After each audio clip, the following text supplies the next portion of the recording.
അധ്യാപകരെ, സ്നേഹം നിറഞ്ഞ രക്ഷിതാക്കളെ, പ്രിയപ്പെട്ട കൂട്ടുകാരെ, ഇന്ന് ആഗസ്റ്റ് 15. വർഷങ്ങളോളം നമ്മെ അടിമകളാക്കി ചൂഷണം ചെയ്ത വൈദേശിക ശക്തികളെ നമ്മുടെ രാജ്യത്തിൽ നിന്ന് തുടച്ചു നീക്കിയതിന്റെ ഓർമ്മ പുതുക്കുന്ന ദിവസം.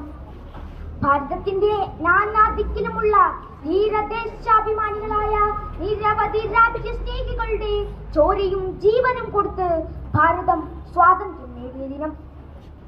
ജീവിക്കുക അല്ലെങ്കിൽ മരിക്കുക എന്ന് പറഞ്ഞ ഗാന്ധിജി, നിങ്ങൾ എനിക്ക് രക്തം തരൂ, ഞാൻ നിങ്ങൾക്ക് സ്വാതന്ത്ര്യം തരാം എന്ന് പറഞ്ഞ സുഭാഷ് ചന്ദ്രബോസ്, സ്വാതന്ത്ര്യം എന്റെ ജന്മാവകാശമാണെന്ന് പ്രഖ്യാപിച്ച ബാലഗംഗാധർ തിലകൻ തുടങ്ങി അറിയപ്പെടുന്നതും അറിയപ്പെടാത്തതുമായ നിരവധി ദേശസ്നേഹികൾ ഉണ്ടായിരുന്നു നമുക്ക് സ്വാതന്ത്ര്യത്തിലേക്ക് വഴി തുറന്നു തരാൻ.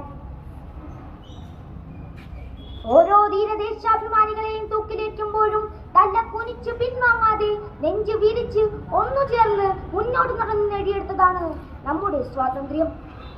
ജാതിയും മതവും നിറവും പദവിയും മറന്ന് അഹിംസയും സത്യാഗ്രഹവും കൈമുതലാക്കിയ തന്റെ ജീവിതം തന്നെ ഭാരതത്തിന്റെ സ്വാതന്ത്ര്യത്തിനായി സമർപ്പിച്ച നാം സ്നേഹത്തോടെ ബാപ്പുജി എന്ന് വിളിക്കുന്ന മഹാത്മജിയുടെ നേതൃത്വത്തിൽ ചമ്പാരനിൽ തുടങ്ങി ഉപ്പു സത്യാഗ്രഹം വരെയുള്ള നിരവധി സമര പോരാട്ടങ്ങളുടെ ചരിത്രമുണ്ട് നമ്മുടെ സ്വാതന്ത്ര്യത്തിന്.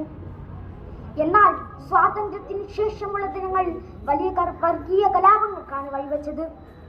ഗാന്ധിജി പോലും ഭാരതത്തിന്റെ മണ്ണിൽ വെടിയേറ്റ് വീണത് ഓരോ ഭാരതീയനും തല കുനിച്ചു നിൽക്കേണ്ട നിമിഷങ്ങളാണ് സമ്മാനിച്ചത്. വരും കാലങ്ങളിൽ ജാതി മത വർഗീയ ചിന്തകൾ വെടിഞ്ഞ് ഒന്നു ചേർന്ന് ഒറ്റക്കെട്ടായി പുതിയൊരു നാളേക്കായി വഴിതെളിക്കാം എന്ന് പറഞ്ഞുകൊണ്ട് ഞാൻ എന്റെ വാക്കുകൾ നിർത്തുന്നു. നന്ദി, നമസ്കാരം, ജയ് ഹിന്ദ്.